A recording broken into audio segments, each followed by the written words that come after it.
Now example, suppose we are having 1s and 2s orbital. ठीक है, पहला electron गया नंबर 1, फिर सेकेंड, ये वाली पर्टिकुलर सबशेल फिल हो गई है.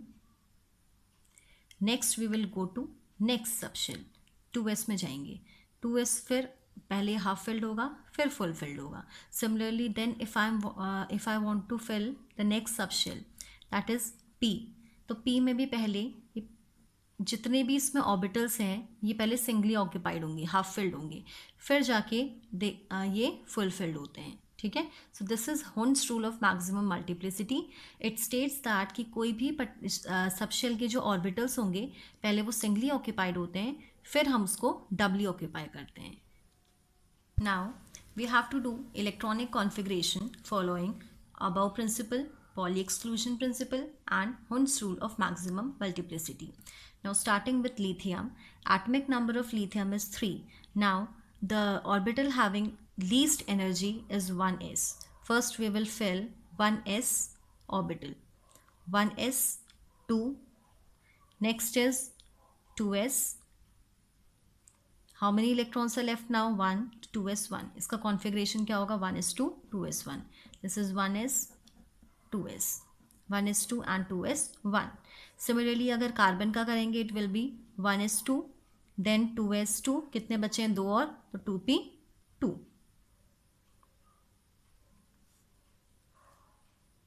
We can show it like this, 1s2, 2s2 and 2p2.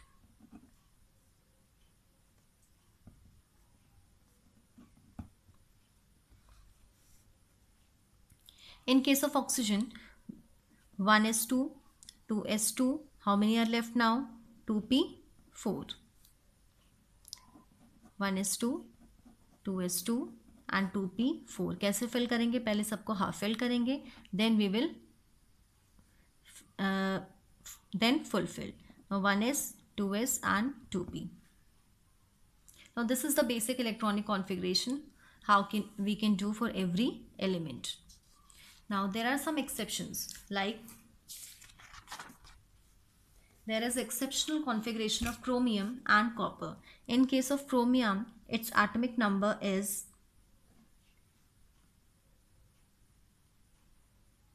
24.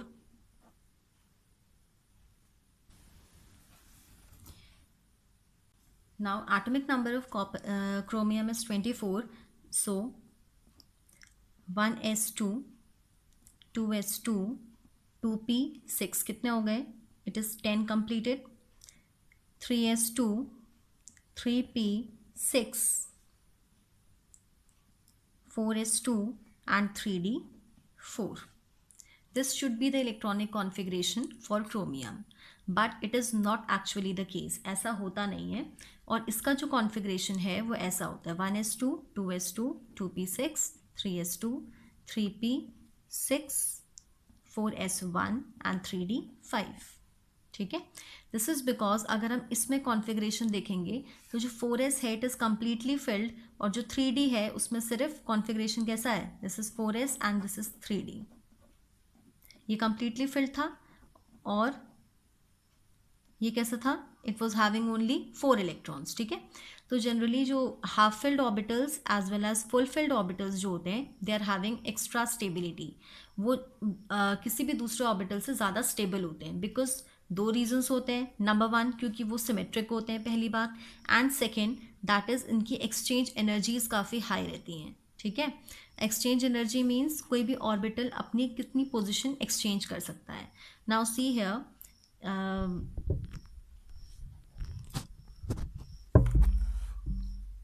यहाँ इन केस ऑफ 3d4 यहाँ पर दिस कैन एक्सचेंज, ये वाला जो फर्स्ट इलेक्ट्रॉन है कितनी पोजीशन एक्सचेंज कर सकता है? इसके साथ 1, 2, 3 इन तीनों के साथ एक्सचेंज कर सकता है. बट अगर ये हाफ फिल्ड होता then it can exchange with next 4 orbitals. ठीक है, वैसे ही तो इससे क्या होता है, उनकी एक्सचेंज एनर्जी बढ़ने की वजह से इट बिकम्स मोर स्टेबल, ज़्यादा स्टेबल हो जाता है as compared to other orbitals that are not half filled और फुल फिल्ड. ठीक है, सो दैट इज़ वाई कि ये कोशिश करते हैं कि to gain half fill configuration or full fill configuration to attain more stability. Now in this case होना चाहिए था 4s2 3d4 बट एक्चुअली हो जाता है 4s1 3d5। तो इसका जो एक इलेक्ट्रॉन है ये जाता है इसके 5th ऑर्बिटल में। Now this is half filled, this is also half filled, तो ये एक्स्ट्रा स्टेबल हो गए, दैट इज वाई इसका कॉन्फिग्रेशन कुछ डिफरेंट होता है। Next is we are talking about copper, तो इसका एटॉमिक नंबर होता है 29। कॉन्फिग्रेशन लिखेंगे 1s2 2s2 2p6 3s2 3p6 4s2 3d9 होना चाहिए था ये, बट एक्चुअली इसका कॉन्फिग्रेशन होता है 1s2 2s2 2p6 3s2 3p6 4s1 and 3d10। ठीक है, इन केस जब ये 4s2 और 3d9 था 1 2 3 4 5, ठीक है, सो दिस वॉज ना तो ये कंप्लीटली फिल्ड है ना ये हाफ फिल्ड है, this is stable but this is not stable. अब अगर इसका एक इलेक्ट्रॉन इसके ऑर्बिटल में चला जाए तो इस कंडीशन में इसके पास फुलफिल्ड कंडीशन बन गई। नाउ इट इज स्टेबल क्योंकि कंप्लीटली फिल्ड है, और ये भी स्टेबल है बिकॉज ये हाफ फिल्ड है, that is why it becomes more stable. तो इन दोनों के configuration rest of the configuration से डिफरेंट होते हैं। नाउ ये chapter is completed. Thank you.